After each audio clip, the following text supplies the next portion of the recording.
Monte ba yun? Kay Mr. Problema. Saka si Mabige. Yun lang, kapatapos hindi na natuloy. Kaya at least sa pamagitan nito, hopefully, magkaroon tayo ng banding tayong mga pari na distrito and hopefully to strengthen our priesthood, camaraderie, at magtulungan tayo, lalo na itong mga concerns na maiko-communicate din sa atin ng Episcopal dito. So I hope that these words inspired. The Saturday, dumalo pala ang obispo roon at tinignan mismo yung lugar. Ang sabi niya kasi, kung maaari, ay bumili ng malaking lupa ang sinanhan dahil nakita niya masikip para maging parish. So, ay ang salita niyang ginamit ay, pag wala kayong malaking lupa, may dapat itong maging parish. So, kaya yung mga tao nila ngayon, busy.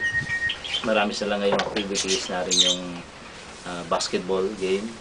Tapos meron sila mga ilalapit ang mga tao. So, yun yung pinaka-main concern namin doon. Nakikreate ng parish na such. So, yun ay pastoral. Yung concern about the priest.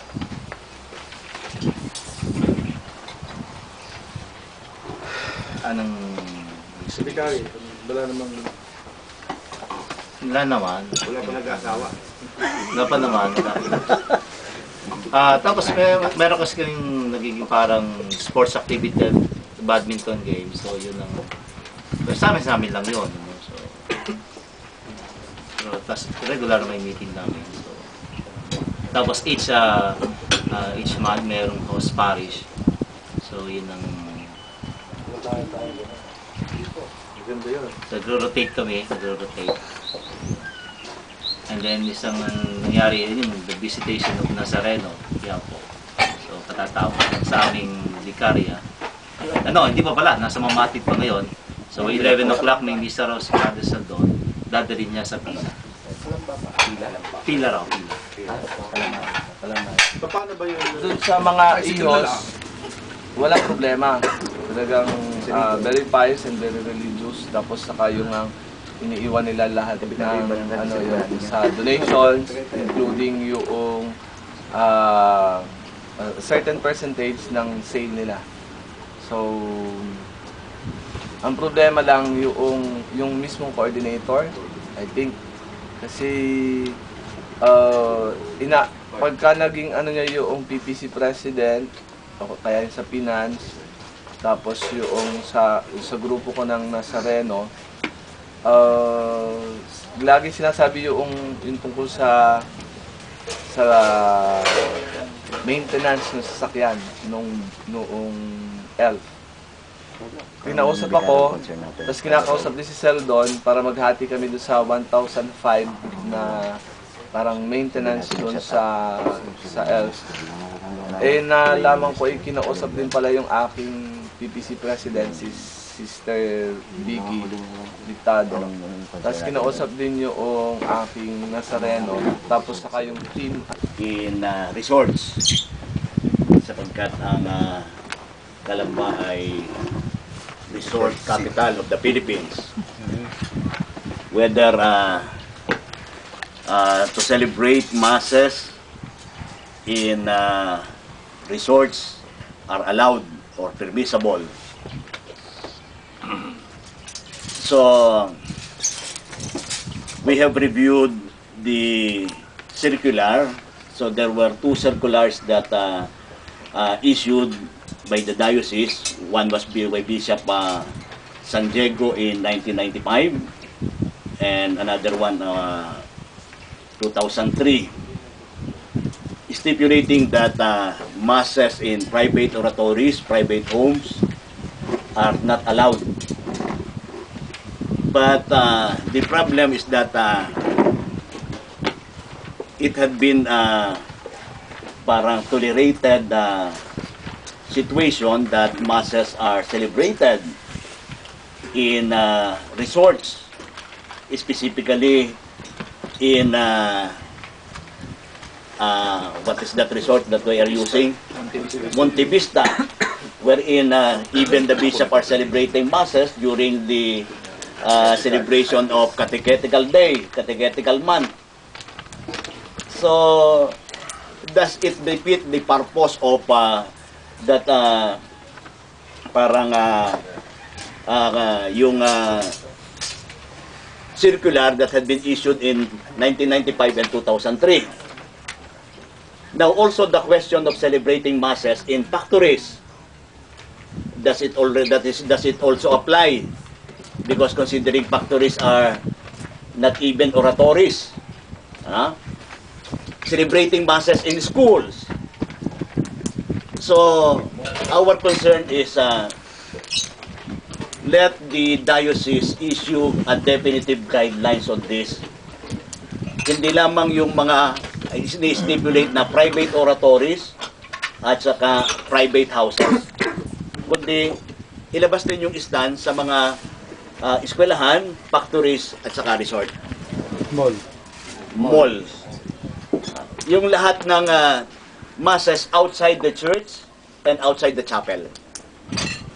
So yun lang, yun ang outside the church, outside the parish church, and outside the chapel. Ano ang ruling? Kasi yung circular ng 1995 at saka 2003, it refers only to private oratories and private houses. So yun ang isa. First concern. Pangalawang concern ay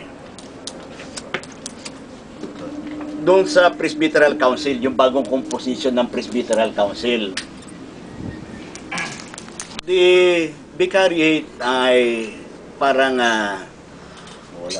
hindi na katulad, kaya hindi nakasigla nung araw na kung saan ang vicar foreign ay member ng Presbyteral Council at pagkatapos ng meeting ng Presbyteral Council, magbi-meeting ang vicariate na ibababa ka agad sa bikarya kung ano ang pinag-usapan sa Presbyteral Council, nakaka-action ka agad ng bikarya kung ano ang pinag-usapan doon at kung ano ang mga recommendation ng bikarya at saka vicarial concern sa susunod na meeting, doon uli ang forum sa Presbyteral Council.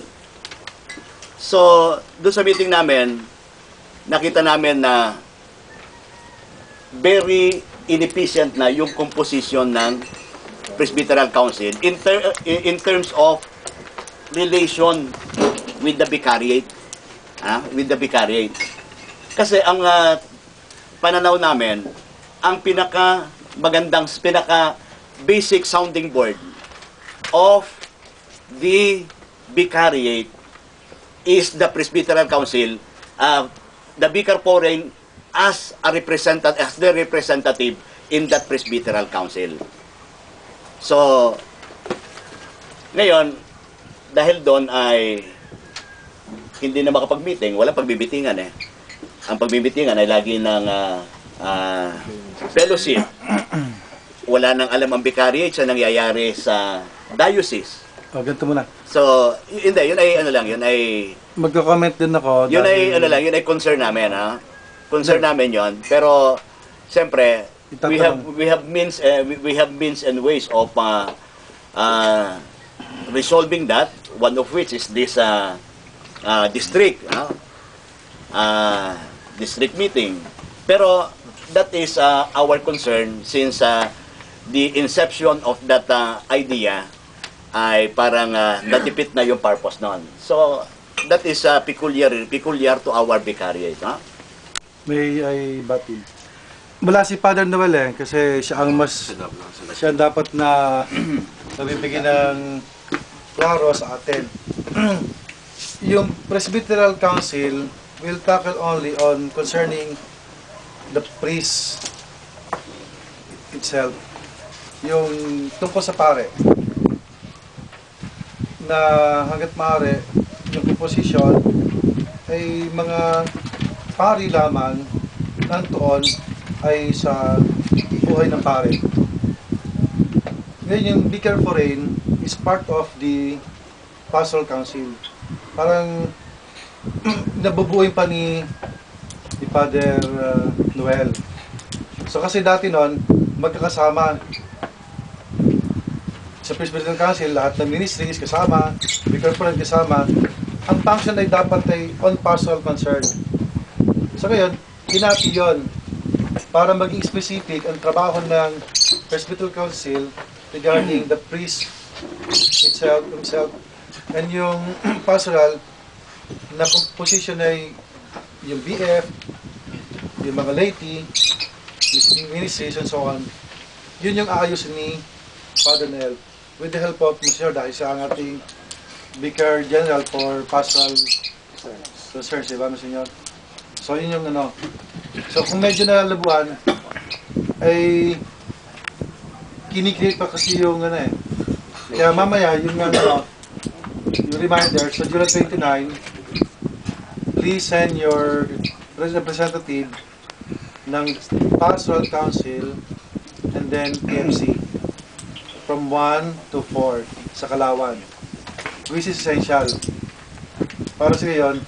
And then we requested the bishop during our PC meeting, yung pari din mabigyan ng orientation regarding what will happen on the 29 para magkaroon tayo ng common orientation ng pare, ng laity ng pare regarding sa sasabihin na sa 29. To provide relationship kasi tayo nasanay doon sa bagong setup na kung ano yung napag-usapan ibababa sa vicariate at magre-react ang vicariate. Ngayon, yung the last meeting that we had na siguro isa ring dahilan yung for this group, for this event ay nag-devil's advocate si Jessie Somosera parang doon and it was a very good devil's advocate role because it brought out the issues. Bakit kami magme-meeting kung walang ibinababa? Apparently, umabot ng alas 11 ng gabi pero it was time well spent kasi lumabas na issue na meron pa ng bagong inaugurate na relationship na you develop an agenda on the vicariate level so that it will be refocused kasi ihihiwalay na meron pang binabanggit na, correct me if I'm wrong, na may tinatawag na parang Episcopal Council na yung mga issues talagang mababago yung the way of business being done sa presbyteral. So doon namin sa pagtatanong ni Jessie, lumabas na meron na pala nababago and kung mga hindi masyado pang plansyado, nagtatanong-tanong ko ni Sir Roy Reyes what is happening inside. So to sink it down, initially dito sa ating meeting na to, na to expect changes. Isa pa, kasi nung panahon ni Bishop San Diego before he left, may nabuong DPO, yung Diocesan Pastoral Office, ang headed by Father Noel and with Teresa Paz. So yun, nawala yun. Pero kung makikita nyo, kung babalikan nyo yung pinahayag doon, yung setup na nasa-setup ngayon, presently, yun yung vision ng DPO na yun nangyayari. Although, kasi nga, nagsisimula pa lang, nag-create pa lang, kaya medyo dahan-dahan lang. Diba, Father Roy? So, medyo nag-meeting kami once last June, maybe this coming July, another one, para revive yung DPO.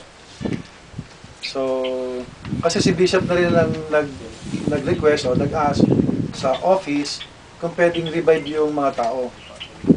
And if you invite one or two from our district, be generous enough and willing to support and help the diocese.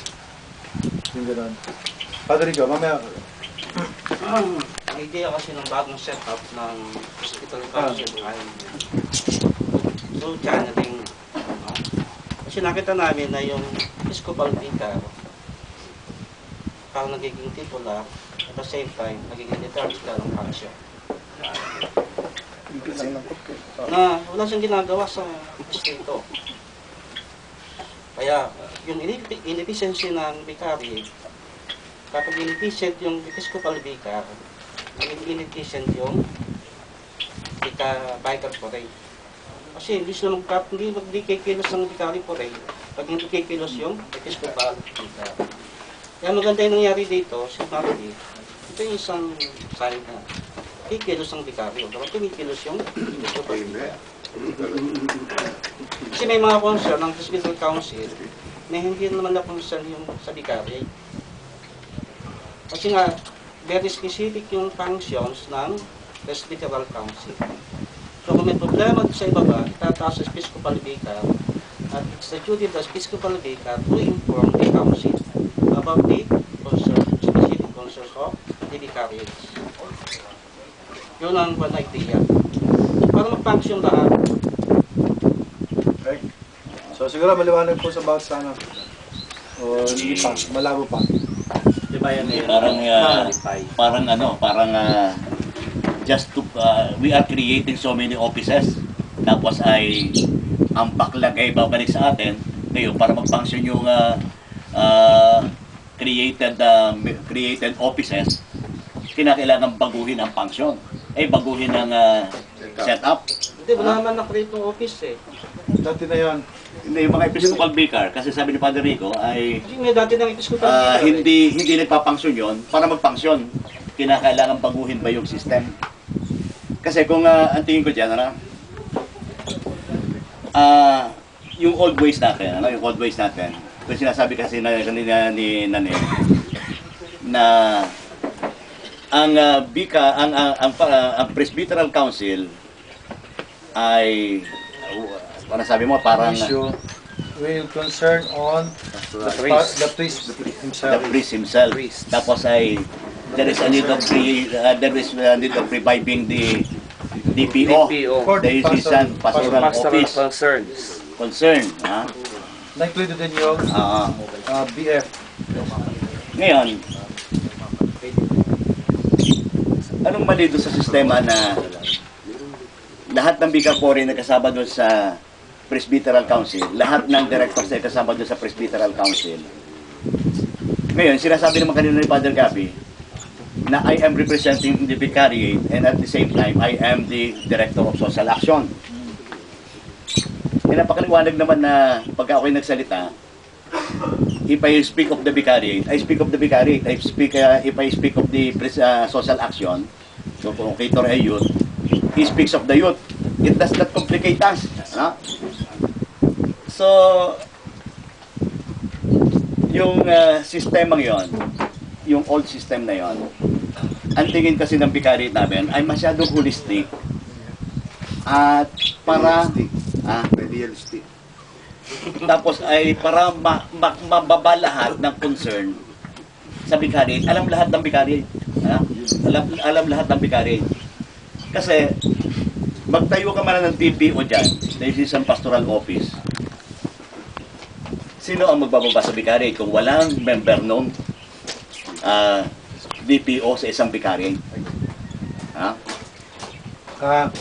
Ganito kasi yung maging composition. Kasi ang problema lang dito natin, we cannot do away with this. This is just Kasi ang plano Tapusin natin. So ang ano lang dito,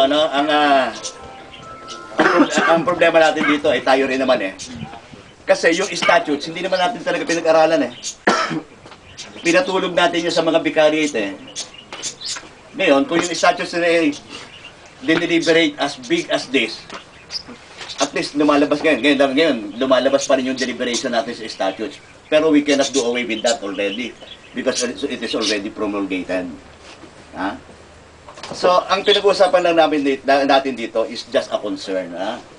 So, we did not to deliberate on this because this is already promulgated.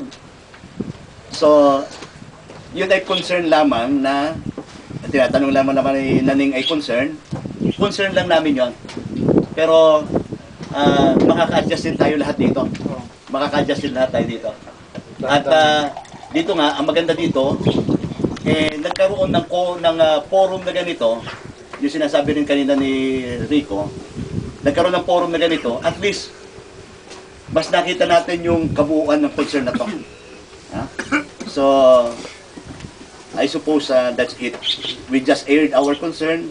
We need not to deliberate this because this had been already promulgated. So our third concern is meron pong dalaga. sige, Father.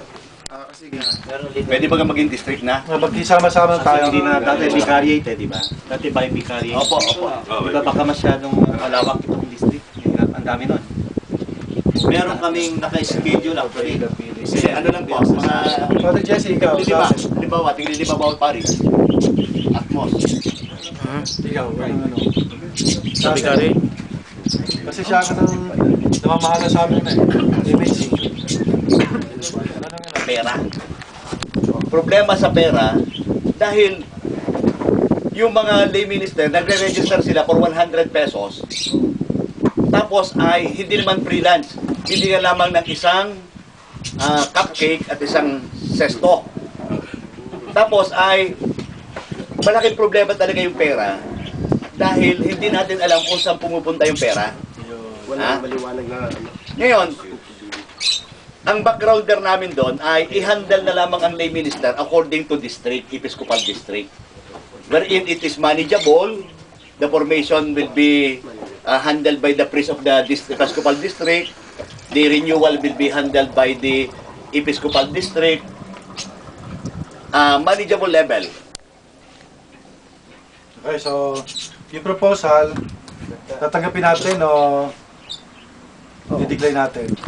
Kadali sinabi ni Father Jesse, magpadala ka natin din, pwede ba tuloy yun? Yun yung pag-speak up na, pero yun nga lang talaga, hindi na ibabang may, kasi nga, yun sinabi nga rin ni Father Rico na medyo kulang di tayo ng response sa statues. So, mga concern siya na magandang at least na ilabas, and then sabi nga naman ni Father Marvin na maaaring is up for evaluation also after 2 years, tingnan natin magiging setup. So siguro bigyan lang muna ng chance ito na makita natin yung setup. And then yung sinabi nga ni Father Ricky na ang plano naman, yung Vicar Forains, meron silang sariling ang council na mas regular. Kasi ang plano sa presbyteral, parang quarterly na lang ang meeting din eh. Kasi depende nga sa barang nakikitang new functions noon. Kaya yun na dapat din siguro maipaliwanag pa lalong maigi. Yung role ng consultors, ng presbyteral council. Kahit ako medyo nalilito pa rin. So kahit na ako minsan. Pero yun nga, yung pagka sana si Father Noel din yung sa DPO may paliwanag. Pero tama yung mga concerns din yun. So, hintayin na lang natin si Father Noel. No? So, ang ano lang kasi, dati, inihintay natin yung programa sa diocesan-wide bago pumunta sa Vicari. Ngayon, binibigyan ng kalayaan and power yung Vicariate mismo to create their own activities, program. Kasi, kayo nga magkakilala sa inyong Vicariate eh. So, you need not expect from the diocesan program na pwede magawin na kahit wala pa in the Vicariate level. Parang gano'n. Pero, yun nga, ayos ni Father Noel, pag matapos na itong July 29, yung ganun bagay. So, we wait for that. Okay? Okay. Ideas, mga positions, ano? Yung halimbawa ay yung Council of Vicar Foreign, DPO, the isang pastoral office. Ang obserbasyon ko kasi, ano, marami tayong brilliant priest, ang daming mga ideas, ilalabi sa obispo. Ang obispo naman, without thinking kung minsan, sige, okay yan. Gawin yan. Correct. Yang napakaraming ideas ni Father de Los Angeles. Hindi, sa totoo lang, ha? Sa totoo lang. Napakarami niyang ideas. At ilalabi sa obispo. Ang obispo, parang yun na lang, yun na kaagad eh. Yun na kaagad. Ngayon, yung inline doon sa sinasabi ni Father Jesse, tanggapin niya mga idea yan. Kung solve siya doon eh, tanggapin niya. Pero hindi parang approve na ito na ang gagawin. Kundi ibaba lahat sa vicarial level for discussion and deliberation. Yun yung sinasabi ko ni Monsieur Amante, ni Monsieur Alex. So, para alam natin, yung sinasabi ni kanina ni Father Tor. Kasi kung minsan ay we are alien to this, tapos ay pagka na-promulgate na, saka tayo magre-react. So, kung solve ang obispo dyan sa mga idea ng mga great thinkers of our time. Yeah. hindi ibaba sa atin para sa deliberation. At pagkatapos ay saka i-promulgate pagka well scrutinized at saka widely accepted by the clergy. Okay? Thank you. Comment lang doon, Father.